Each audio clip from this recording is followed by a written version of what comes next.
오늘 우리에게 주신 하나님 말씀은 예레미야 예가 3장 40절에서 41절입니다. 예레미야 예가 3장 40절에서 41절, 구약성경 1148페이지. 우리 함께 읽겠습니다. 시작. 우리가 스스로 우리의 행위들을 조사하고 여호와께로 돌아가자. 우리의 마음과 손을 아울러 하늘에 계신 하나님께 들자. 아멘. 오늘은 교회를 위한 여호와의 니시 40일 금식기도 2일차 기도회입니다. 예비하신 하나님의 은혜가 함께 하시기를 예수님의 이름으로 축복합니다. 아멘. 예레미야 선지자는 문제의 핵심을 정확히 압니다. 유다의 멸망과 성전의 무너짐은 하나님으로부터 멀어졌기 때문이라 그렇게 선포합니다. 그래서 돌아가자라는 겁니다. 예레미야 선지자가 돌아가자라고 말했을 때는 우리가 돌아갔을 때 품어주신 하나님의 계심을 믿기 때문입니다. 그 하나님의 신실하심을 믿기 때문입니다. 우리 20절과 23절로 올라가 보시기 바랍니다. 오늘 예레미야 3장 20절에서 23절, 예레미야가 어떤 믿음을 갖고 있는지를 알 수 있습니다. 우리 같이 읽어보죠. 시작.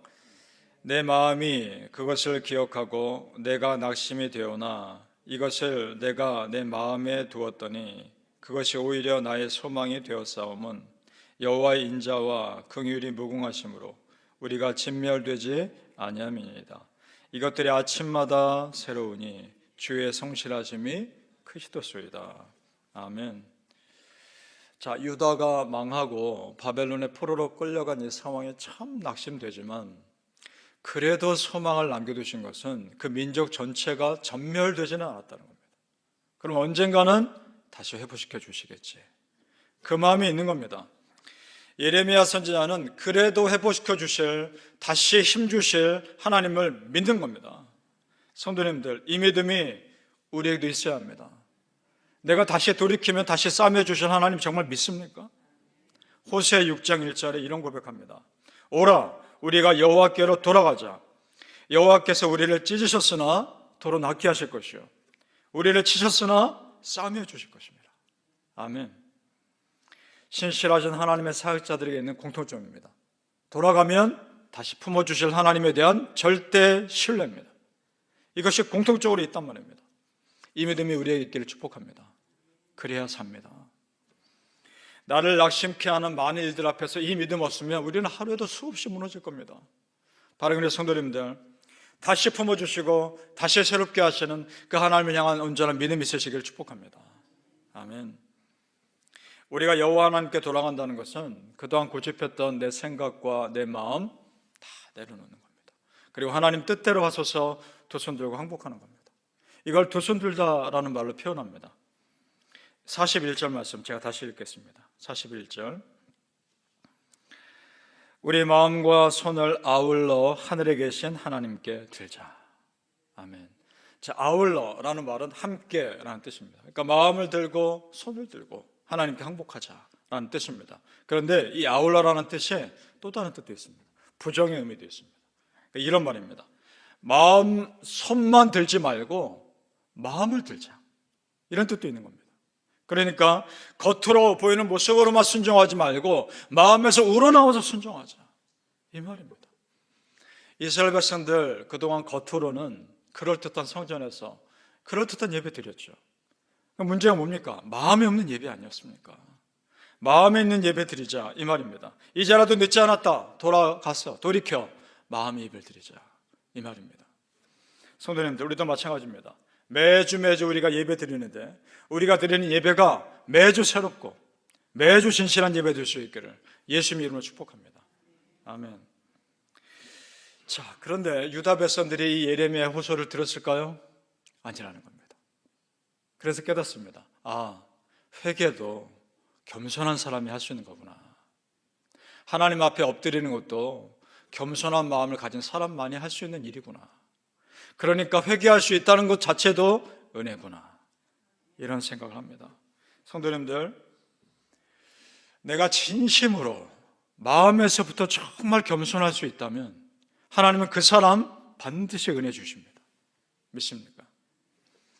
이것은 개인뿐만 아니라 가정과 공동체도 마찬가지입니다. 겸손한 가정과 겸손한 공동체는 하나님께서 긍휼히 여겨주십니다. 우리 하나님은 정말 은혜 주고 싶으신 하나님이십니다. 그것이 하나님의 본래 마음입니다. 우리 또 말씀 찾아보죠. 32절과 33절입니다. 32절에서 33절 같이 읽어보죠. 시작. 그가 비록 근심하게 하시나 그의 풍부한 인자하심에 따라 긍휼히 여기실 것입니다. 주께서 인생으로 고생하게 하시며 근심하게 하심은 본심이 아니시로다. 아멘. 믿습니까?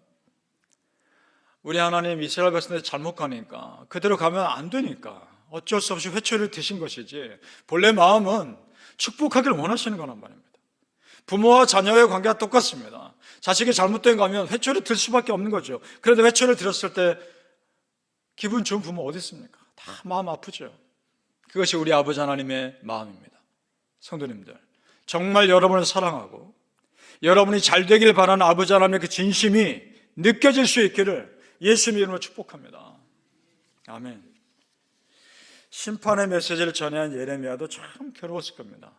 그런데 예레미야가 심판의 메시지만 전한 것이 아닙니다. 소망의 메시지도 전했습니다. 중요한 것은 순서입니다. 회개와 결단이 먼저라는 겁니다. 하나님 앞에 죄를 해결해야 그 관계가 회복되는 겁니다. 우리 성막을 여러분 생각해 보십시오. 성막에 들어갈 때 배치된 순서를 보십시오. 가장 먼저 문을 열고 들어가면 무엇이 먼저 있습니까? 번제단이 있습니다. 죄를 먼저 해결하는 겁니다. 그 번제단에서 너희 죄를 먼저 해결하라는 겁니다. 그 다음에 제사장의 성소 들어가서 기도합니다. 그리고 그 앞에 있는 떡을 먹는 겁니다. 그러므로 인해서 그 사람의 죄가 다 회복되었다는 것을 상징하는 겁니다. 죄 먼저 해결하는 겁니다. 그 다음에 회복입니다. 영적인 순서가 중요한데 회개의 메시지도 중요하고 소망과 평화의 메시지도 둘 다 중요한데 어느 하나만 강조하거나 밸런스가 무너지면 문제가 생기는 겁니다. LA에 수정교회라고 있었습니다. LA에 수정교회라고. 지금도 그 건물은 있습니다. 16,000장의 대형 유리로 만들어진 굉장히 화려한 교회 건물입니다. 그 교회가 지금 사라졌습니다. 5,500만 달러의 빚을 감당하지 못해서 무리하게 확장한 나머지 그걸 감당하지 못해서 그만 팔립니다. 천주교회에 넘어가죠. 왜 그 교회가 사라졌는가? 그 교회 부흥에도 답이 있습니다. 그 교회 부흥의 원인에 그 교회가 사라진 답도 포함되어 있습니다. 이랬습니다. 그 교회 목사님이 로버트 슐러 목사님이었는데 그 교회가 부흥하기 전에 대부분의 교회의 메시지는 회개와 희생과 헌신이었습니다. 그러니까 사람들이 마음 가운데 늘 부담이 있었습니다. 그러던 차에 로버트 슐러 목사님의 주요 메시지는 꿈과 소망과 비전이었습니다. 그러니까 새롭게 다가오는 겁니다. 사람들이 모이기 시작합니다. 폭발적으로 부흥합니다. 교회가 성장합니다. 그런데 밸런스가 무너지기 시작합니다. 그 꿈과 소망과 비전이 세상에서의 성공으로 방향이 잘못되어 가기 시작합니다. 그래서 예배 때 성공한 사업과 성공한 연예인, 성공한 운동선수들을 간증을 세우고 밸런스가 무너지기 시작합니다. 꿈과 소망과 비전의 메시지가 잘못됐다는 것이 아닙니다. 너무나 중요합니다. 저도 여러분에게 꿈과 소망의 메시지, 비전의 메시지 전할 때 있지 않습니까? 그러나 그것뿐만이 아니라는 겁니다. 회개와 소망의 메시지도 함께 전해야 한다는 겁니다. 순서를 따지자면 회개의 메시지가 더 먼저인 겁니다. 성도님들 생각해 보세요. 부활의 영광이 있기 전에 십자가 죽으심과 고난이 먼저 있었습니다. 십자가 죽으심과 고난이 있기 전에 겟세마네 동산에서의 기도가 먼저였습니다. 예레미야 선지자 보면서 지금 유다 백성들이 이랬던 겁니다. 그들은 소망의 메시지만 듣기 원했습니다. 죄는 회개하지 않으면서 장밋빛 미래만을 꿈꿨던 겁니다. 예레미야가 선포합니다. 그렇지 않다. 회개를 먼저 해야 한다. 회개가 있어야 회복이 있는 것이다. 선포하고 있는 겁니다. 그래서 눈물로 웁니다. 48절에서 50절 또 같이 읽어보죠. 예레미야의 마음입니다. 48절에서 50절 같이 읽습니다. 시작. 딸 내 백성의 파멸로 말미암아 내 눈에는 눈물이 시내처럼 흐르도다.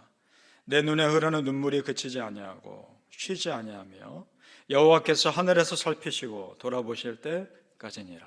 아멘. 본질을 보지 못하는 유다 백성들을 보면서 눈물로 울 수밖에 없었습니다. 이 눈물은 하나님의 눈물이었습니다. 성도님들, 내가 만약 죄 가운데 있는데 회개하지 않고 있을 때 성령 하나님이 나를 말할 수 없는 탄식으로 울고 계심을 정말 믿습니까? 따라서 우리는 영적 긴장을 늦추지 말고 살아야 합니다. 참 부담되죠. 하지만 거룩한 부담입니다. 이 부담감 가지고 살아야 합니다. 십자가 없는 부활 상상할 수 없듯이 회개와 심판의 메시지도 외쳐야 되고 구원과 소망의 메시지도 외쳐야 합니다. 바라기는 성도님들, 구원의 하나님이 심판의 하나님을 믿으시고 하나님 앞에 오늘도 두 손 들고 엎드리며 항복하며 나아가시기를 예수님의 이름으로 축복합니다. 아멘. 기도하겠습니다. 아버지 하나님, 하나님 앞에 두 손 들고 나아가 항복하게 하여 주옵소서. 내 생각과 내 계획을 다 내려놓게 도와주시고 우리 아버지 하나님께서 가장 좋은 길로 인도하심을 믿고 우리 안의 삶의 밸런스가 맞춰지게 하여 주옵소서. 십자가 고난도 있고 부활의 영광도 있게 하여 주옵소서. 회개도 있게 하여 주시고 소망도 있게 하여 주옵소서. 내가 돌이키면 나를 받아주실 아버지 하나님의 눈물 닦아주시는 은혜도 있고 때로는 내가 잘못 가면 회초리 되신 아버지 하나님의 책망도 있게 하여 주옵소서. 늘 깨어 긴장하게 해주시고 거룩한 부담감으로 살아가게 하여 주옵소서. 우리 성도님들 정말 바른 길로 가게 하여 주옵소서. 우리 아버지 하나님께서 인정하시는 바른 길로 가게 하여 주옵소서.